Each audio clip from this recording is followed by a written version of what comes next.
Game in baseball on both sides, where the tension continues to build. Who's going to make the big play?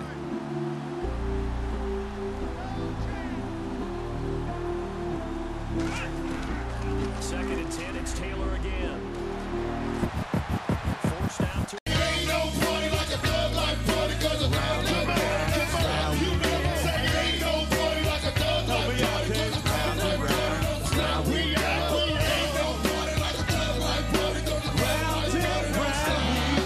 All right, welcome to I Game Around. Some niggas didn't like that name, but they can eat a dick. Today, I am joined by the legendary Miami mixtape king, as I saw when I Googled the man. That's right. This man has more volumes than I can count to. You feel me? This is DJ EFN. Make some noise. Yeah, just joking. It's Airbnb. Calm down. EFN, it's a pleasure to have you on my show, man. I appreciate you for doing this, sir. So what the reason I wanted you on the show is because I wanted to break down mixtapes, if you will, and then obviously go more into your story. Okay. So you're originally born in Los Angeles, correct? Correct, yeah. And then you navigated your way back to Miami? Yeah. I mean, it wasn't my choice. My parents and their bullshit, they got me over here as a young age. And then, I went back and forth for a couple of years when I was young, and then I ended up staying here. But I have family in LA, and I go back and forth a lot. So I feel like both of them are my homes. But I'm a Miami boy. I was born and raised, born in LA, but raised in Miami. That's what I like to say. So how did you get started with mixtapes? Well, I knew I wanted to contribute to the local hip hop scene in Miami, and I was trying to think, what could I do? What could I afford to do? Because I was a broke ass motherfucker. And we all loved mixtapes. That's the way we got most of our music, especially being in markets like Miami at the time, when most of the music is coming either from, in terms of hip hop, from LA or New York or whatever. Correct, yeah, around those days, yeah. So we relied on mixtapes to get the new music. Okay. And be on top of the new music. So when I was like, all right, what can I do? I was like, I can actually do mixtapes. It's easy. I could record mixtapes and put them out. All right, but I don't mean to cut you off. Yeah, I do. All right, you hang out with Nori. Yeah. In 2017, for somebody to create a mixtape, all it is just putting a playlist together and calling it a day. So, what exactly did you have to do to create a mixtape back then? Well, first of all, I'm using vinyl. What's that mean? Records, vinyl, round discs that a needle goes on. And then I press record, and it's like you don't digitally edit that. Like, you got to go all the way through, and if you fuck up, it's like, damn, I got to start over again on this motherfucker. Right. So I was the type of dude that is like, if the fuck up wasn't that bad, it's staying in there. I'm going to keep it moving. Right, yeah, keep it pushing. For me, it's the consistency of continuing, keep doing what I got to do, but I'm not going to let one little mistake fuck it up, but whatever. So that's the way I did mixtapes and originally, and it was on cassette tapes when I released them. And then my thing was, because there was a couple other mixtape DJs out of Miami, but there was nobody that was consistent. Oh, okay, gotcha. And they weren't putting out they weren't consistent, number one, and then putting out quality mixtapes that were like the track listing and the tape looked like almost legit. Yeah. Most mixtape DJs were they would write on the joint and it was like a recorded tape. No quality to it. Yeah, I was trying to be way more professional. I wanted to match the DJ Clues and the Tony Touches and the guys that were doing it at that time from out of town. I wanted to be that from Miami. And then my whole purpose was, I'm going to try to give you the same music that they're giving you. At least I'm going to try in terms of the timing of getting new shit. Right. But then I'm going to sprinkle it with Miami references to my town, because when you got a mixtape from these people, you're hearing about their town. You're hearing about Brooklyn's in the house, Queens in the house, New York. Right. And it's it's cool, but it's not really representing where we're from. And then it's we need something for the home team. So I would put local artists to do intros. I would call the mixtapes, the themes were local themes, titles that that made sense to Miami. Correct. And that was my thing, and that's how I got started. So with the artists that you were putting on your mixtapes, how did you find them? Did they have a buzz in the street or something like that? Yeah. Buzz in the street originally, yeah, definitely people that I respected that were doing it on pirate radio or just that I saw out in the streets doing their thing. in the beginning, when I say in the beginning, from my beginning, you know, this is like Correct. 93. I started my company and my crew right out of high school, 1993. I graduated, aging myself. It's cool. I dated myself, but no, my beard dates myself as is. So, like back then, it was hip hop was like a small community of people in Miami, and I was assuming other markets that are not as big as like New York and LA. You know, you kind of knew everybody in the scene. It was like a couple thousand of us, really. Right. Okay. Gotcha. You know what I'm saying? So you know who the hot MC was. You know all that stuff. So, So I would grab these guys, and then the game changed for me as I continued to move forward, and you know, there's a lot of story in between that. But once I started to get national artists to get on my mixtapes and do freestyles and drops and stuff like that, then that's when the game changed for me. Now, what is a drop for the people that don't know? A drop is when an artist just says like, "Yo, this is." I'm NORE and right now I'm chilling with DJ EFN. That's a drop. Okay, gotcha. You know, and a freestyle is a freestyle. Like they would do a rhyme. Like some people were like, "Oh, did everybody give a real freestyle?" Like technically, not everybody did a real freestyle. Right. But my whole thing was like, give me an unreleased verse. If you're not gonna do a real freestyle, just give me an unreleased verse that no one's heard. It's kind of like an exclusive. Like you heard it first here, and then add the drop to it with saying EFN, and then that's good enough for me. You know what I'm saying? So did you ever tell an artist, congratulations, you played yourself because that freestyle was garbage? Was there freestyles that you were just like, I can't use that? Nah, I never dissed anybody to their face just because if they tried to do something for me, like out of respect to them, I mean, I just didn't use it probably. Or it ended up being on some like, I would put out like a mixtape that had like all these freestyles like that I've had in the past. Maybe I'll throw it in there. Like, this guy, and it's his problem that he sucks, but you can listen to it. And, at least you know he did it for me. And track 14. Yeah, track 37. All right, that's pretty cool. Right. So after, all right, how do I want to word this? Okay, so mixtapes were, and I'm gonna date myself because I'm young as fuck, but. Mixtapes to me, they were hot in the late night. Well, to me, they were hot in the late 90s and the early 90s. But once streaming came in, it kind of took over. So how did you adjust your platform to meet the needs of streaming that where we are today? If you will? I think before streaming was started to change the landscape of mixtapes because at the end of the day, it's mixtapes. So that would mean cassettes. Right. Then it started going to CDs. And that's when it started to switch the whole nature of mixtapes, because the thing that was dope to mixtape DJs and mixtapes is that you really were buying into you really trusted the DJ because you can't skip tracks on a tape like that. Yeah, you gotta go all the way through. So you gotta be like, this, I fucks with this dude, and I trust that I'm gonna listen to this shit all the way through. You know, because if not, you're gonna rewind and fast forward and break the fucking tape. It's just a mission. It's not worth it. So when CDs came into play, you know, we continue to do mixtapes, but then that changed it because then it's like you didn't necessarily have to care about the DJ. You could skip through the tracks. Correct. But we kept doing it. So, you know, the vibe already started to change in the CD era. Oh, okay, gotcha. And then the vibe completely changed when it was the digital era of online. You know. Oh, yeah, that completely wiped it off. And you know, people to this day, they still do mixtapes. But I think when people think about mixtapes today, most of the time they're thinking about an artist rapping doing an album that's not an official album, and they call it a mixtape. That's I think that's what people think about mixtapes today. Yeah, that's exactly why. They don't think about my era, which is like different songs and blends and remixes that we did and freestyle. Like they don't, you know, it's a different meaning to it. Right, which is something I wanted to ask you. Do you think the hip hop DJ is dying nowadays because everybody has it on their phone to where I could just, you know, put a playlist together and just let that run through in a club? So EDM right now is popping because they got all the boom, boom, boom, boom, boom music. But hip hop DJs, I feel there's no blends together. There's no songs that, you know, correlate together to where I can put up a string for the night. Right. I don't know if that makes sense. I've been drinking. No, I get it. The thing is like, I say yes and no. Like, I would say yes because the DJ doesn't hold the power that we held in terms, you know, like the DJ to me, and it's not just me. This is most people. If you ask any real hip hop historian, the DJ is the pinnacle of like that is the backbone of hip hop. Correct. Without the DJ, there is no hip hop. You know what I'm saying? So there's no an MC would have never jumped on the mic if there wasn't no DJ before that. Yeah, spinner. So I do feel that the DJ has been like put in the background and like not cared about as much anymore. And now the one thing the DJ had, which is being the selector Now everybody's a selector, like how you're saying, making playlists. Correct. But good DJs and true DJs, or DJs at heart, which is what I feel like I am, at the end of the day, whether I DJ or not physically sometimes, we always are going to have a creative mentality where we can take the DJing train of thought and apply it to anything we do in hip-hop or in business.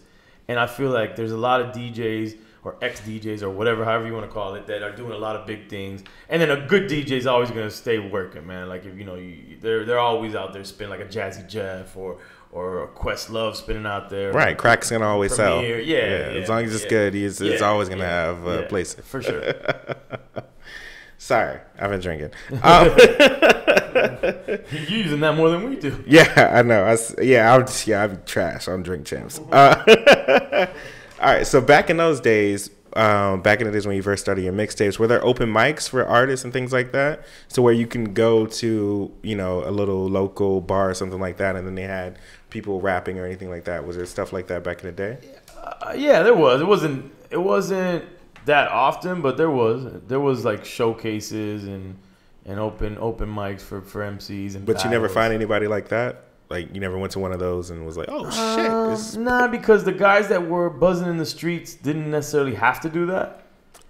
They were just, the thing is that back then it wasn't easy to get in the studio.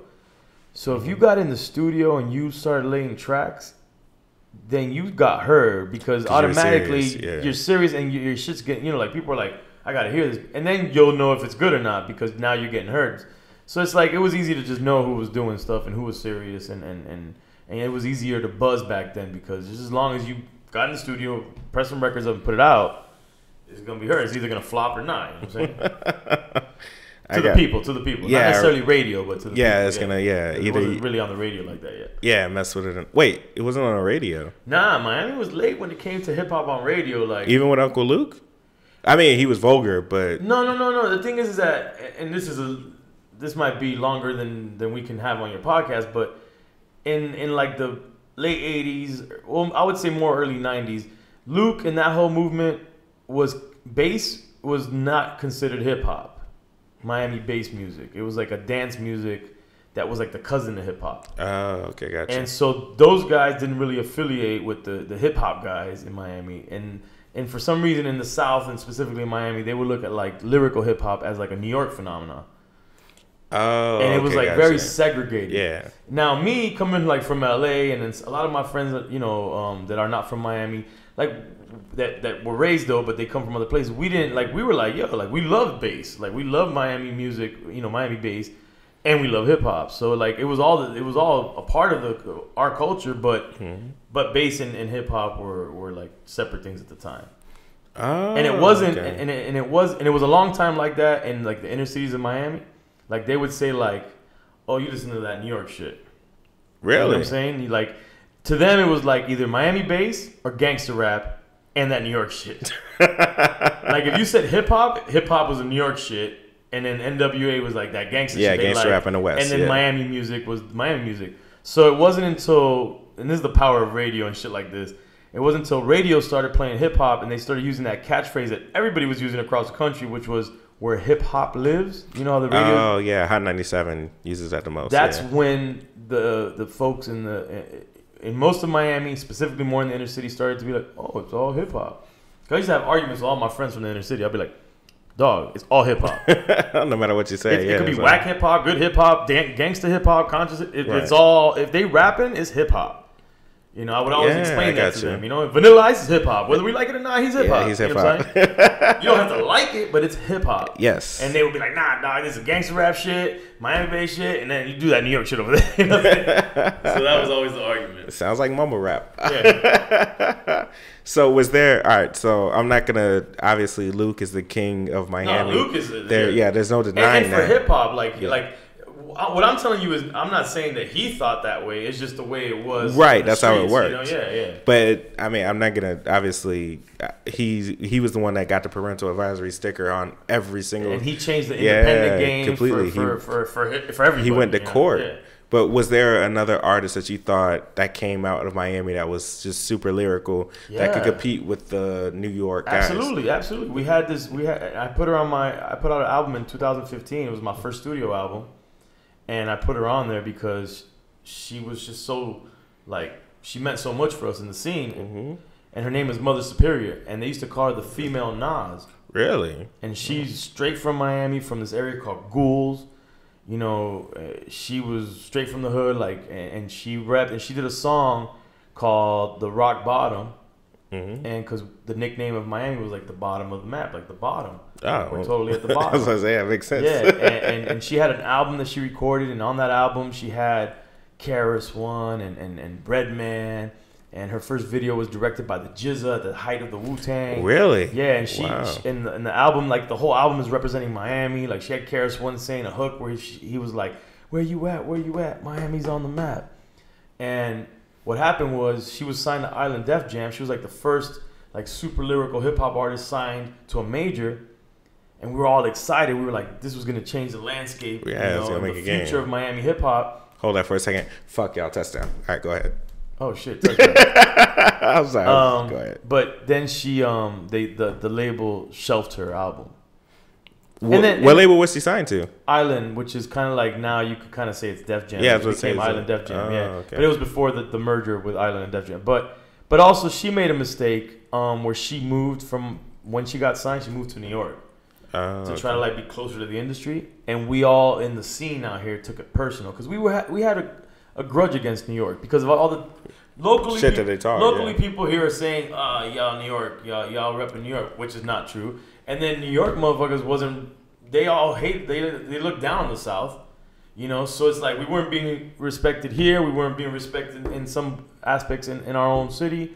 So we had this grudge. It's don't go out there because you're about to be the change that we need. Mm-hmm. And to me, if someone like her would have came out and more people like her, it would have changed the landscape of a lot of Southern hip hop that came out. I feel she was along the same lines as an Outkast or something, Really? Yeah, I mean it was different, but I'm just saying Outkast to me is super lyrical. Yeah, correct. Yeah. And it's to me that's what the South, the potential the South had. I kind of was disappointed when we went the One Leg Ups and the whatever, the Tutti Fruttis or whatever the fuck these artists' names are. Did her sound change when she moved to New York? It didn't change. She actually was on a Funk Master Flex album doing spoken word. Oh, wow. And she even had a short little stint of beefing with Lil' Kim. Really? Yeah, and if I'm not wrong, that beef, the New York scene was yo, you ain't from New York, so that kind of didn't work out. Yeah, they're for her. automatically going to go with Lil' Kim. Yeah, so she ended up moving to Atlanta, and she took on the name Savannah something. I don't know. But anyways, she's in Atlanta now, but I went and tracked her down, and she was super important to the scene. So I went and got her on the album, and I paid homage to her on my album because to me, she is our Nas. Wow. And this is the Another Time album? Yeah. Right. And this, I remember I looked at an interview, and you said you had over 60 artists on that album. I didn't even know at the end when I did the count. I was like, oh, shit. So how did that come together? How did you start Another Time? Well, I think anybody that did mixtapes as a DJ, they would all, their dream would be to put a legitimate album together. Correct, yeah. In the same spirit of how you would do a mixtape. Mm-hmm. And that's eventually what I want to do. But it's such a big undertaking to do something like that. So I never really felt like I was in the right space to do it. And then there was a point around 2014, I was like, I think I'm ready to tackle this, and I did, and I used a lot of my relationships, and I was so lucky because a lot of people came through for me because, I mean, something that magnitude financially you're not going to be able to do that's if you're paying all these people. You got to really rely on relationships. So, no, man, I put a track listing together. I put my wish list. I wanted to represent the OGs in the game. I wanted to represent the young guys that I felt that I liked. I wanted to represent Miami. All the different elements of what I felt makes up EFN is in that album. And I put, my sweat and my blood and my tears in that. And was that a callback to your original mixtapes? Because Calling It Another Time? Yeah.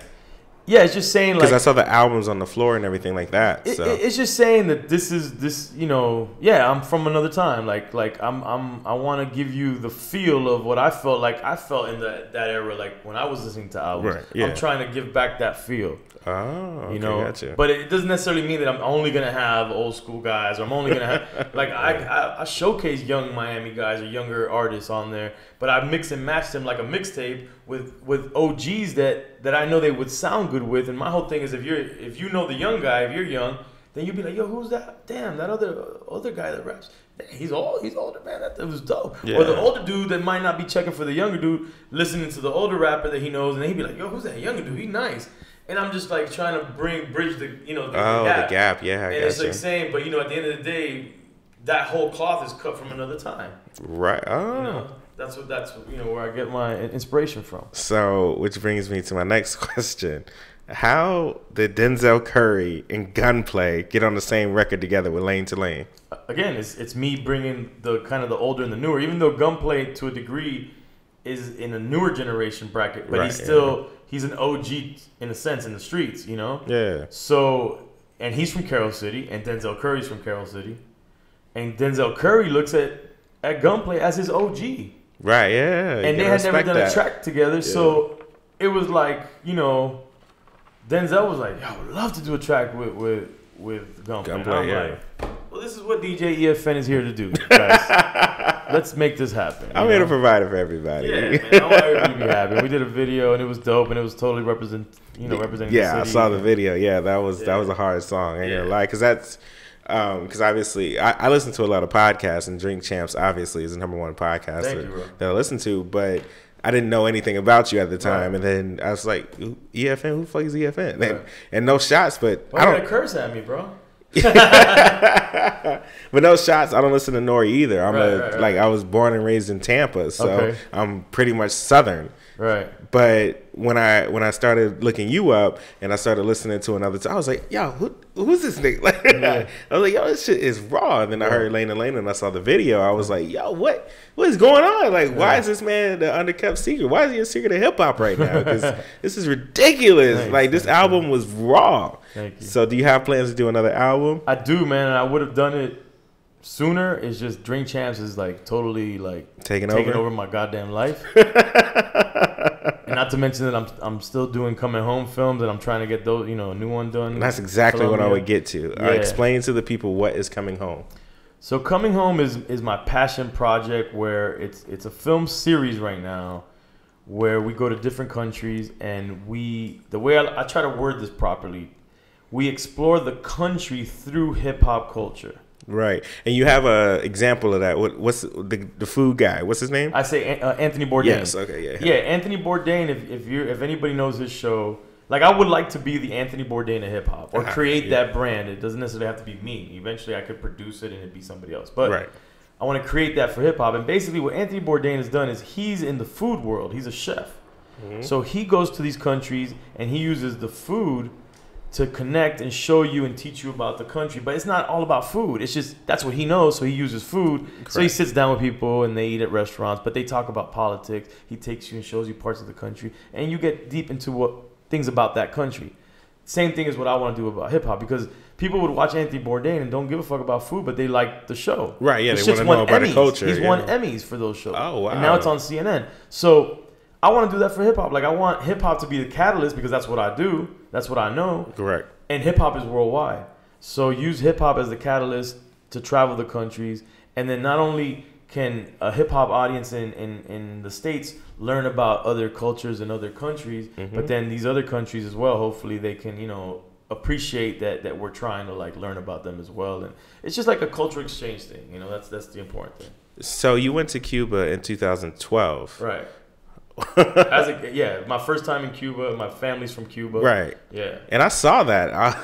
I was like, yo, this is like, because as far as I know, I'm not into politics, but as far as I know, Obama was the one that opened up the whole. It is before all of that. Yeah, that's what I'm thinking. Yeah. So I didn't even know you could go to Cuba. I thought it was just banned everywhere. Yeah. So what was that experience? Yeah, it was crazy. Like, we got this letter that supposedly the artists were inviting us to go, and that was the way we could get in. And when we landed, the the authorities in Cuba were like, this letter ain't shit. Oh wow, really? They were acting like they weren't gonna let us in the country. But you know, at the end of the day, man, it's all about money. They're very poor over there, so they were just like, yo, just break us off with a little tax and call it a day. And we're good. You know? So yeah, I mean, to me, that's what set off the whole Coming Home series, because originally it was started with that, where I had the opportunity to go to Cuba. All my life I had been told not to ever go to Cuba by my family. They were like, don't go. If you go, you're going to get kidnapped. They're going to lock you up. It's communism. You're going to you're gonna get killed. It's horrible. Yeah. I saw Godfather too. Yes, it's raw. They made it seem crazy. But then when I got older, I was like, man, I need to see my family's, homeland. Mm-hmm. And I want to see it in the bubble that it's in, because it's kind of been put in a bubble because of the embargo and Castro and all this shit. Before it opens up and then fucking Taco Bell's in Havana. I want to go before Taco Bell and McDonald's is there. So that's what I did, and I forced that movement to go with it. And I said, and my boy Garcia, I'm like, oh, let's film this shit. For if for the very least for our children and our grandchildren, right, our families, so they can see. And we filmed it, and we met artists. I made a point to meet artists. Like, I didn't know what we were gonna do in terms of a film. I just knew I wanted to meet artists, hip hop artists. That's what I do here. I want to go meet y'all over there. Mm-hmm. And then we created this thing. We put it together and we showcased it. It won some film festivals.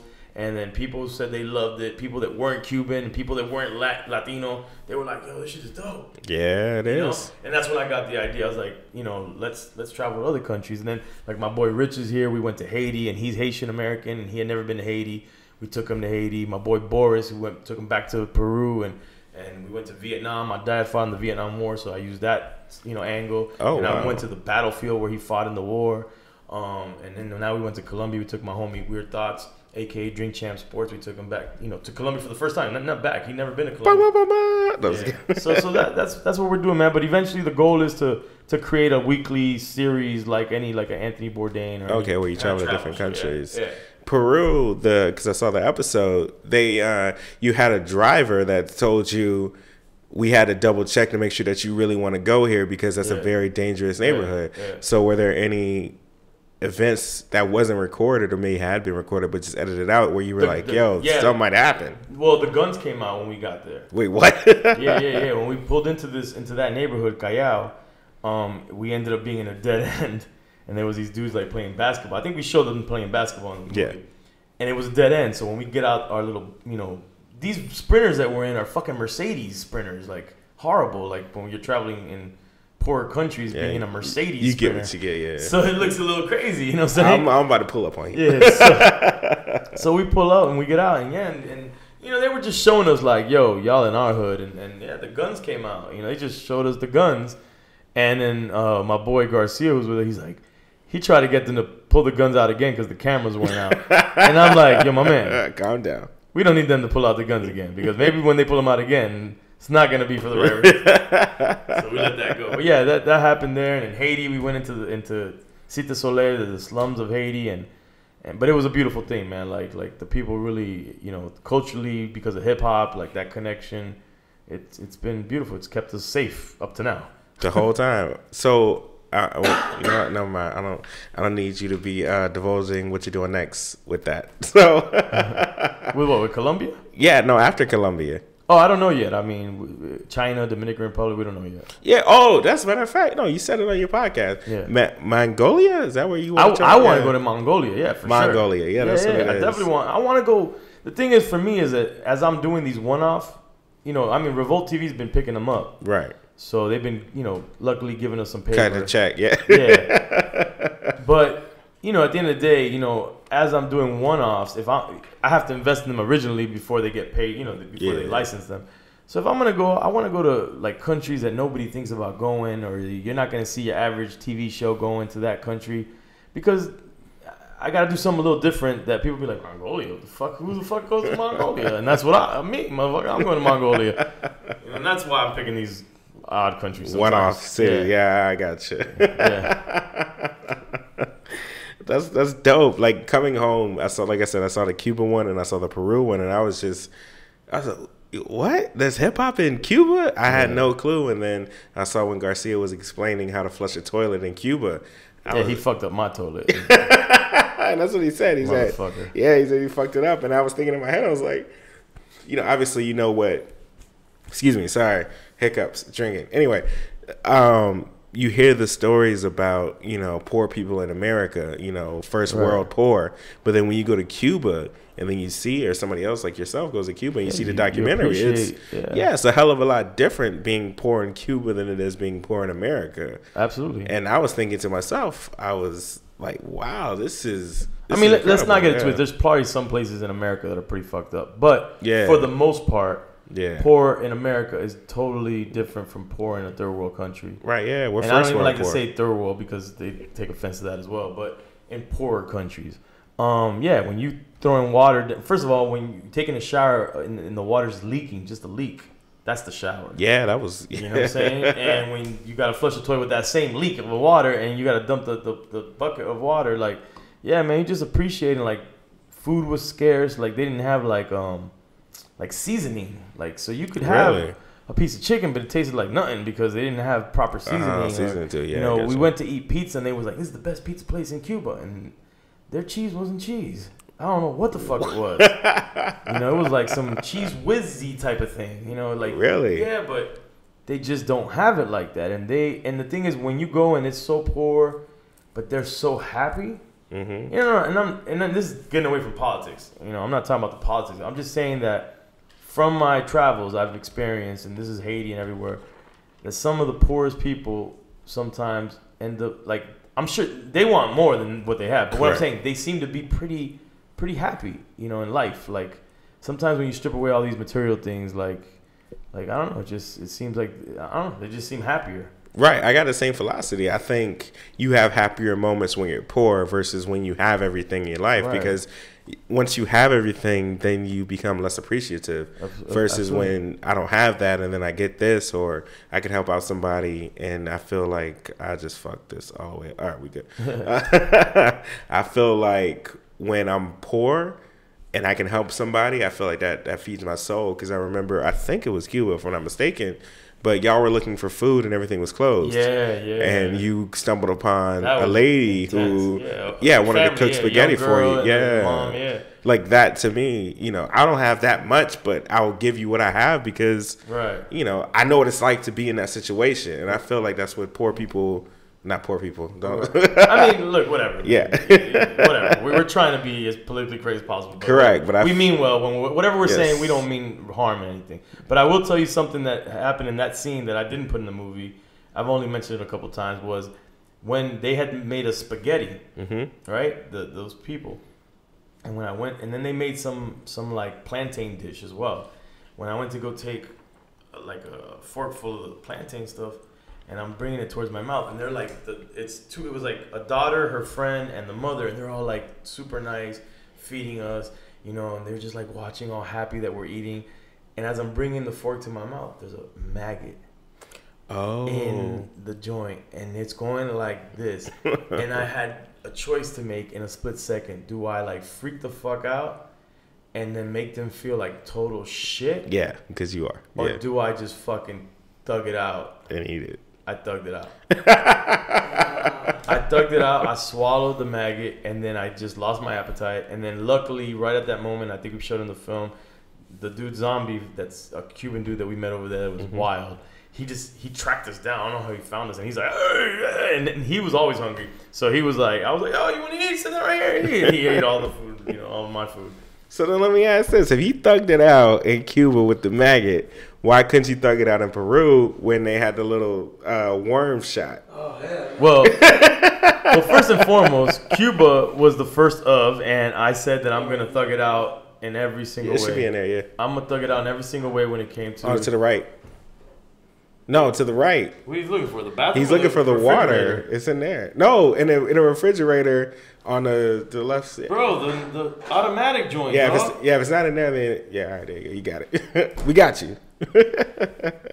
I said that when I went to Cuba, I was going to thug it out and be with the people and stay in a house and do all that. Yeah, but after that experience, I'm like, all right. I did it. with my peoples, Cuban peoples, and that's it. And now I'm going to hotels after this. Now I'm gonna go into the hood and then come out of the hood and go to the hotel because I need sleep and I need water and I need all that good shit. Yeah, you need all the amenities. So that was the last time that I thugged it out like that. You know what I'm saying? Okay, I got you. I'll just keep it 100. All right, so in every interview, everybody asks you, and of course I gotta ask you too because I guess people don't know. Drink Champs started as was it Sirius or was it XM before they merged? But it was a radio show that started years before what you guys are actually doing now.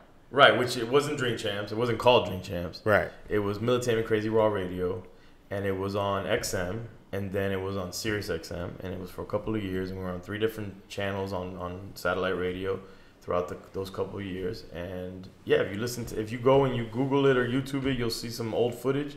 And we're drinking Tiger Bone. We're introducing ourselves the same way. We're making some noise. Thank God you didn't bring Tiger Bone here. This would have been over. All right, man. We have a lot of Tiger Bone right now. I got a 12-packer straight from China. Oh, really? So it actually is from China. Oh, yeah. I think it's a weapon that they're using against us. So, and then Nori credits you with the push to actually do Drink Champs what it is today, where it's a podcast. Right. So, how did you see that vision that we can be doing something serious with this? It's funny because you remind me just with the gaming aspect of what you do. I have a friend who does gamer tag radio. We whooped ass in this game on the Buffalo Bills, by the way. Just had to say that. But go ahead. So, my boy that does, he has a gaming podcast, and he's like in the podcast Hall of Fame, and he's from Miami, from my hood. He for years he had been like telling me like, yo, you should do a podcast. Like when we were doing our satellite, when we stopped, he's like, you should definitely get into podcasting. But Nori wasn't up on podcasting. A lot of people in hip hop weren't up on podcasting. Shit, that's a damn shame. Podcasting was considered like a nerdy thing. Mm-hmm. So it took it took a while to convince Nori. He didn't get it from the beginning. And then he got approached by Loudspeakers Network, which does a Combat Jack and all these guys. Right, yeah, Chris Morrow. So they do, for the people that don't know, that's Everybody in a Breakfast Club. That's Brilliant Idiots, which is Charlamagne's. That's Angela Yee's Lip Service, and then it's DJ Envy's The Casey Crew. Yeah, so they reached out to Nori and was like, yo, why don't you do that thing that you used to do with EFN and do it as a podcast? So Nori put me in contact with them, and it was mad embarrassing because we were ready to do it. They even sent us equipment, and Nori wasn't ready yet. And I'm like, all right, so send back the equipment. I'm sorry, guys. And just like a half nigga. No, I was kidding. I can't say that. So they were super annoyed by that, and then Nori did the Tax Stone show, right, which is Loudspeakers as well. And he saw Free Tax Stone. Yeah, and he saw a dude from the streets doing this platform that's called podcasting, and he was like, oh. Okay, and he's like, I'm ready now. I can see myself doing it. And then when he said that, then my boy Godfrey was at CBS doing his podcast. Like, that was his distributor. And he's like, you want me to connect you to CBS? And I told Nori, and we both were like, CBS sounds kind of cool. It sounds kind of big. Yeah. So we ended up at CBS, and it's all, I mean, we're not with CBS now, but it was written from there. Like, everything just, from our first show that we released with Fat Joe, it just took off, man. It just went super viral. Yeah, we got a plaque for 25 million. When we reached 25 million, which was not, it was early in our like episodes, but we got a 25 million listeners plaque from them. Good gracious. Yeah, and we're quadruple or something that now. Yeah, because I'm going to be honest. When I first saw your podcast, because I saw it from the beginning, obviously. You saw it or listened to it? How's the way that you... The first one I saw, I had to say, was Fat Joe. Because I know y'all had one before that, NBA player, if I'm not mistaken. He was actually the original first. Because we didn't record his, or I don't even think we recorded the full Fat Joe. The Fat Joe one was recorded. Was it? So I might have been late to the party, but the Fat Joe one was recorded because the next one that I saw after that was DMX. Okay. And I was like, who are these people? Who are they? I was like, how the fuck did you get Fat Joe? How the fuck did you get DMX? And then to myself, I was thinking, oh, the reason y'all are popping is because y'all have big name stars. Y'all are big people. And then I started watching the interviews of people that I never heard of, like EPMD or Memphis Bleak. I'm not really like New York. I don't listen to them. And I was like, no, they actually have something special. Like there's a dynamic to where when somebody enters your podcast, it's, oh, this is home. Right. I can speak how I feel. Right. I remember seeing Jermaine Dupri, and I'm not going to bring it up, but I remember him talking about a couple things about Death Row, and I was like... Yeah, he got very loose with it. Yeah, and I was thinking to myself, I was like, I don't think he'd ever say this anywhere else besides Drink Champs. Yeah. So to me, Drink Champs didn't mean just big names. It meant comfort. It meant home. It meant... I know DJ EFN is not going to talk shit about me or post something just to get likes or just to get reviews or whatever. And I know Nori's not going to say anything that's going to get me incriminated or anything like that. Right. And I think that's what y'all brought to the hip hop podcast. And that's why whenever anybody asks me, oh, what kind of podcast do you listen to? I always say Drink Champs, because Drink Champs is the #1 hip hop podcast that I've ever heard. Appreciate it. And that's the end of the game. So we're out. Peace. I was kidding. The fuck out. Yeah, we're done. My monologue's over. Yeah, but nah, we'll go a couple more minutes.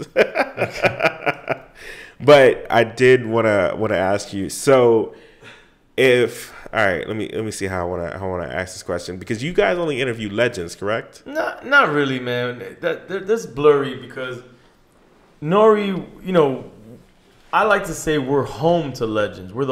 It's like if and I mean, legend is so subjective. Correct. You know what I'm saying? But it's like anybody that has like time in the game, you know, is a legend in a sense, you know. We're home to them. They can come to us and they don't have to be popping, quote unquote popping. Right. So that's what I say.